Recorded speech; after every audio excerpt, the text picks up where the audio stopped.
Welcome to Daily Overdose. Somebody said that adversity introduces a man to himself or a woman. How you handle it, that's where the growth takes place. One of the things that we know about life is that it is always changing. Sometimes you're up, sometimes you're down. Sometimes things go real well, and sometimes they don't. Sometimes you're happy, and sometimes you're sad. Now that's that thing called life. And when we begin to understand and know that, accepting that reality that we will never ever have things just on an even keel all the time, that you're going to have some ups and you're going to have some downs, but during those down moments, that's where the growth takes place. That's where the work is. See, anybody can feel good when they have their health, their bills are paid, they have happy relationships, the children are acting normal, business is successful. Anybody could be positive then. Anybody can have a larger vision then. Anybody can have faith under those kinds of circumstances. Am I correct? Yes. See, but the real challenge of growth, mentally, emotionally, and spiritually, comes when you get knocked down. When I was facing some challenges, I had a guy say something to me, and I suggest this is one of the first things that you want to do when you're facing a challenge. You want to get unstuck. Evaluate where you are. Look at it. Assess yourself. Assess yourself and assess the situation. What brought you there? What role did you play? Earl Nightingale had a saying I like. He said, all of us are self-made, but only the successful will admit it. I lived in a car for 3 years. All of that I was going through, that I was tripping with, that I did not appreciate or understand, I understand it now because I'm on the other side of them troubles. The route you on right now is the route you got to take, and it's very uniquely yours. This thing you going through, this just uniquely yours. You just got to understand you ain't the only one. You ain't the only one going through it. Now, in the order that it's going to happen, I had a lot of pain in my life, no more than nobody else. I just had a lot.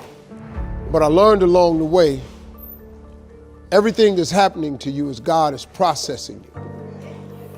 Every difficult moment you're having, He just processing you. That's all He's doing. Everything you're going through is preparing you for what you ask God for. And if you need to be tough when you get to where you're going, then He gonna toughen you. If you gotta be more caring along the way, He gonna let you have some trials come your way that's gonna have to produce that in you. What happened in my life was getting where I've gotten to today and where I'm even headed to, I had to be tough. So He toughened me along the way. I had to learn how to appreciate a lot, so He took everything. You won't necessarily succeed at everything the first time you try. That's okay. Some of the most successful people in the world are the ones who've had the most failures. J.K. Rowling, who wrote Harry Potter, her first Harry Potter book was rejected 12 times before it was finally published. Michael Jordan was cut from his high school basketball team. He lost hundreds of games and missed thousands of shots during his career. But he once said, I have failed over and over and over again in my life, and that's why I succeed. These people succeeded because they understood that you can't let your failures define you. You have to let your failures teach you. You have to let them show you what to do differently the next time. So if you get into trouble, that doesn't mean you're a troublemaker. It means you need to try harder to act right. If you get a bad grade, that doesn't mean you're stupid. It just means you need to spend more time studying. No one's born being good at all things. You become good at things through hard work. You're not a varsity athlete the first time you play a new sport. You don't hit every note the first time you sing a song. You've got to practice. I have failed far more times than I've succeeded. Far more. You will never succeed more than you fail. That's not how it works. You know why? Because failure is a wonderful teacher. It's the only way to learn. You have to fail. Failure is a part of the process to becoming successful. I tell people this all the time. Michael Jordan, the greatest basketball player in the world, he took 946 game-winning shots. 946 times since he was in high school, the ball has been in his hand to take the game-winning shot with no time on the clock. He has only made 146 of those. He has missed over 700 times, but he has made 146. You know what they write about? When he make it. They write about when you make it. So guess what? When you get through failing, all you got to do is make one. All you got to do is make one. So when you fail, it's a part of the process. Keep going. You're supposed to fail. Who you know that gets it right all the time? That's impossible. You have to fail. Matter of fact, when you fail, be glad about it. Every time you fail, you're one step closer. So every time you fail, say, whew, got that out the way. Go to the next one. Fail again, okay, I got 2 out the way.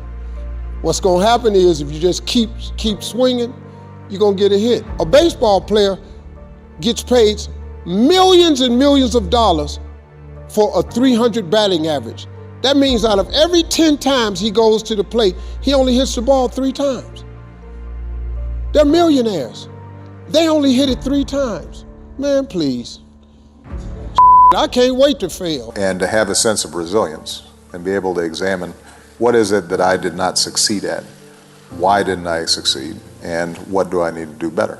I've found that most people fail in life, not because they aim too high and miss. Most people fail in life because they aim too low and hit. And many don't aim at all.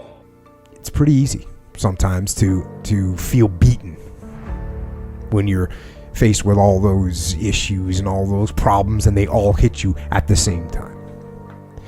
But let me tell you, that doesn't mean give up. In fact, it means the opposite.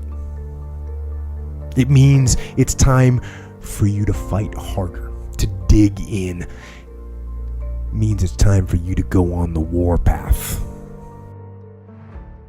If you want something out of life, if you want to change yourself, if you want to acquire something, if there's some goal that you want to reach, that is really not easy as some people will make us feel. That living your dream, changing your behaviors, overcoming negative habits, it's challenging. It's hard. Most people go through life never discovering what their talents are. Most people never develop their talents. They have skills and abilities, but if you don't nurture them, if you don't develop them, they will never serve you. Your gifts can take you many places if you develop your gifts. Most of us don't like to do those things that come easy to us. I've always loved to talk to people. I decided, taking this advice, to develop my skills as a speaker. And my gift has developed and it's taken me many places. You have something that you brought to the universe, and that if you decide that my life deserves my developing this, what I do well, and becoming the best at it, and mastering myself, and seeing what I have within me, if you decide to drop your buckets where you are and develop your gifts, I grant you, you'll never ever be without. I grant you that your gifts will take you places that will literally amaze you.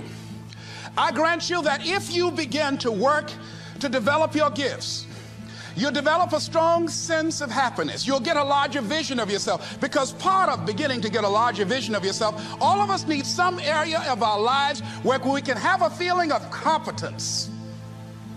That people know when they think about this area, that's something you do. That you eat and sleep that, and that you do that, and people know it, and you know it, and you know that you know this. If you don't know anything else, you know this. Can you tell I know what I'm doing? Oh, hello. You know this. So you've got to work on it. When other folk are having a good time, you've got to have the strength of character to concentrate, to read, to digest information.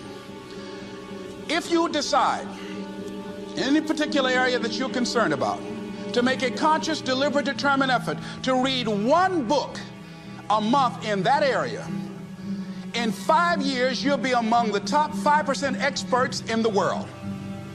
I read a minimum of 2 books a week. The average American reads only 1 book a year. If you decide that area that you love, that you are going to master that particular area, in this era of accelerated change, overwhelming complexity, and tremendous competition, as you begin to develop and expand your skills and your talents and your vision of yourself, you will always be in control of your destiny. The next thing is, whatever it is that you want to do, you want to do it massively. I have a friend who was telling me that his sales were down. I said, well, how many phone calls you make a day? He said, 25. I said, double them.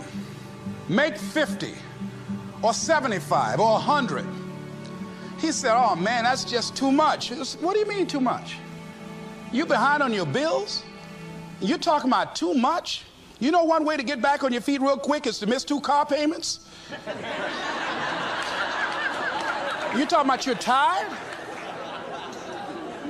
There's no competition out here. Decide that you're going to push yourself.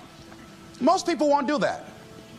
Most people give up on themselves easily. You know the human spirit is powerful. There's nothing as powerful. It's hard to kill the human spirit. They asked Benjamin Disraeli, a man who became the head of a country at a time when Jews were not allowed out after 10 o'clock. They said, how did you do it? How did you achieve it against such great odds? He said, nothing can resist the will of a people that will stake even their existence on the extent of their purpose for good. That when you have a made-up mind, when you decide that you want to do something, I was reading something the other day, he said, the power to hold on in spite of everything, the power to endure, this is the winner's quality. The hunger, the ability to face defeat again and again without giving up. This is a winner's quality. You have that quality within you. When you're hungry, you don't care about the facts. You don't care about the odds. Doug Williams played for the Washington Redskins, quarterback. John Elway of the Denver Broncos in the Super Bowl. Everybody was talking about Elway. After the Super Bowl, when Doug Williams made a historic passing game, they asked him, said, how were you able, in spite of all of that negative publicity saying that you couldn't win, how did you do it? He said, I ignored my critics. I just didn't pay any attention to them. I ignored myself because they kept on saying it so much. There were times I doubted whether or not I can do what I needed to do. There's a Doug Williams in everybody here. There's greatness in you. And you've got to learn how to tune out the critics outside and the critic inside. And since I'm going to do this, I'm going to harness my will. And I'm not going to let anything stop me. I deserve this. I'm going to do it until. And this friend, I told him, said, start increasing your calls. I said, I make 100 calls a day. I got a callus in my ear. My ear kind of dark. You can't see it, but it's there. His sales have increased. Working harder now. The other thing is that if you want something, you have got to be relentless. You've got to learn how to become resourceful. You've got to learn how to become creative. When crises strike in your life, and in the Chinese language, crisis means danger, but it also means opportunity. And this is an opportunity for you to grow. And you've got to be so relentless, regardless of what comes down the pike, that you're always looking for a way to get over, always looking for a way that you can break through, always looking for a way that you can win, always looking for a way that you can strike a telling blow. And pretty soon, I think there's some people watching us in the universe that say, wait, let's call a meeting over here. You know that guy Mustafa? Look at him down there. He won't stop. Just that fool don't know he can't get over. Look here. Why don't we do this? Let him go and let's mess with somebody else. Let him go on through. Life will just get tired of whipping you sometimes. And just say, let's just let this one go. I believe this. Now, no one has told me this, but I just kept on kicking. I didn't have sense enough to stop. I was intelligently ignorant. I didn't know what I couldn't do. So I just tried anything. And the fascinating thing about life, because you can't get out of it alive, you might as well have a good time, you know? You might as well have a good time. Live your life with passion, with some drive. I was giving a seminar the other day, and I mentioned that I was going to do some training in August with some young teenagers and take about 100 away to a 2 or 3 day camp and wipe them out. Been working on this. So after the speech, one of the parents walked up to me and said, Mr. Brown, I'd like for you to do something for my son. He's not motivated. I said, I wonder why. I wonder what's wrong with him. He had no fire whatsoever. See, what you do speak so loudly, folk can't hear what you're saying. And so if you don't have any fire, you know, you've got to watch the people, the relationships that you develop. Have people of kindred mindsets. If you're around folk who are dead and negative all the time, they will affect you. You want people that are around you that have smiles on their faces, looking good. I was telling a group last week, Abraham Lincoln refused to hire God because of his face. They said, but the guy can't help it. He said, anybody over 30 is responsible for their face. If you have some depressing face looking at you every day, it affects your blood pressure. Keep these dead faces away from you. It's contagious. This is serious. So you've got to watch your countenance, watch your face. Have an uplifted expression, watch your body posture. All of these things affect you psychically. You got to be the kind of person that you are fearless. Fearless. Folk leave fearless people alone. There's some people walk through a neighborhood and every dog in the neighborhood would bark at them. But there's some people come through and ain't nobody gonna mess with this. You are unstoppable. And because you are unstoppable, because you've got power that you haven't even begun to use yet, you owe it to yourself to release your brakes. How many of you have the experience of pulling out of your driveway and you mashed on the accelerator and the car was just going, it couldn't move. And you mashed harder and it couldn't move. And then you discovered you had your emergency brakes on. And then you release those emergency brakes and it goes, choo. Have you ever had that experience before? Most of us go through life with our brakes on, holding back. Not giving all that we have, not sharing all of ourselves. Most of us go to our graves still holding on rather than releasing it. What are some of those things that keep us from releasing it? Because of past experiences, past defeats, past pain. We look back, well, it didn't work out then. It probably won't work out now. Many people get confused their performances with who they are. I was reading Pat Riley, the coach of the Los Angeles Lakers. After the Trailblazers had blown them out of the water, and I'm sure he said this last night, they asked him, how do you feel? He said, tonight we were exposed for what we are right now. Thank you for watching our videos. Please like and subscribe to our channel so you won't miss another video.